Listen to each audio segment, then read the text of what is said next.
Greetings everyone, this is SteamTeamRedubUK, CC Trainor-Ling, here to bring you another retro review from past seasons of The Loud House. In today's video, we look at one of Luna's episodes from Season 3, and it's the one where she has a crisis about her future. Today's episode is titled, Roadie to Nowhere. First we'll discuss the plot, and then my thoughts and critiques with my final score. So, let's get right into it. The episode begins with Luna auditioning and qualifying for her school's Royal Rumble music competition, with her being the headliner. But when she begins doubting if she'll truly become a famous rock star in the future after hearing about Chunk being a Royal Rumble headliner as well, she tries her hand at other careers in music as well as non-music related fields until she settles on the idea of computer technology. After seeing Chunk and his band perform and having a talk about what it means to make it as a rock star, Luna goes on to perform at the Royal Rumble with her roadie friend and no longer has any doubts about her future. Well, that concludes the plot of the episode, so now we come to my thoughts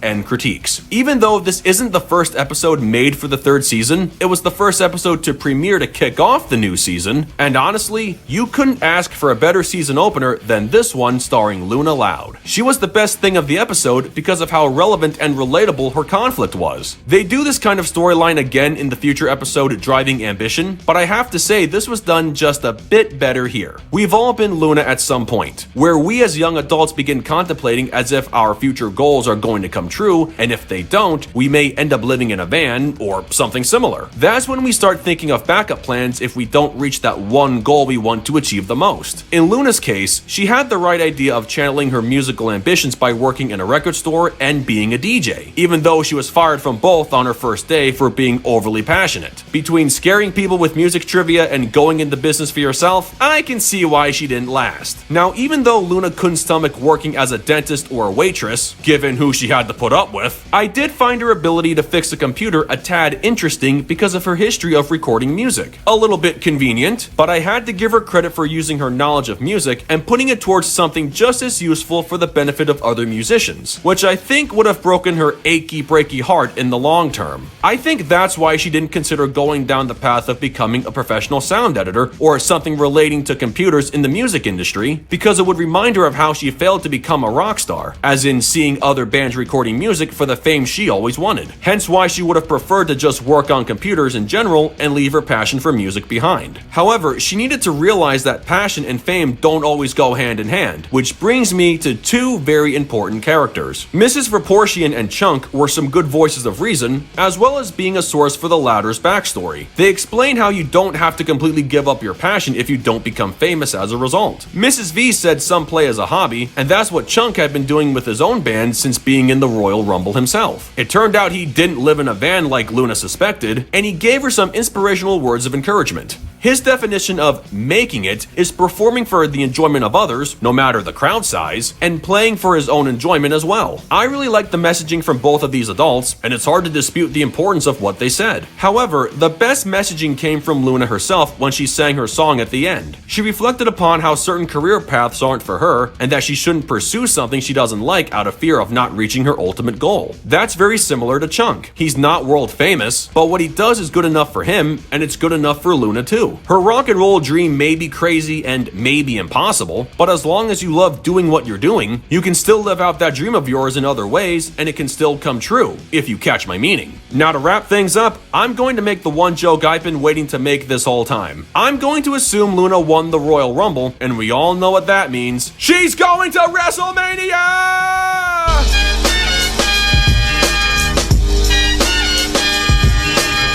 Yup, there was no way I was going to let that one slide. Overall, this episode is as relatable as it can get, and I really loved it. The central theme is sung by Luna, where you can either live your life doubting if you're going to reach your goals and play it safe, or you can roll the dice and see what happens. Your dreams may come true in one way or another, or realistically not at all, but we'll never know unless we take the risk and go all in on pursuing them. Throw in some great music, combine it with a very relevant storyline, and you have one of the best episodes of Season 3. 3. With that said, I give Roadie to Nowhere a 9.8 out of 10. Well folks, that concludes my review of Roadie to Nowhere. As we come to see later on in the same season, Luna does get a taste of fame, just not the kind she would want, but that's a story for another time. So, as far as this episode goes, what did you guys think of it? Love it? Hate it? Something you would add? Change? Keep it as it is? Let me know in the comments below, and make sure to subscribe to this channel for the latest Loud House content. That's going to do it for me. I'll catch you guys for the next video, but until then, this is SteamTeamRedubUK, CC Trainor-Ling, signing off. Peace out, home slices.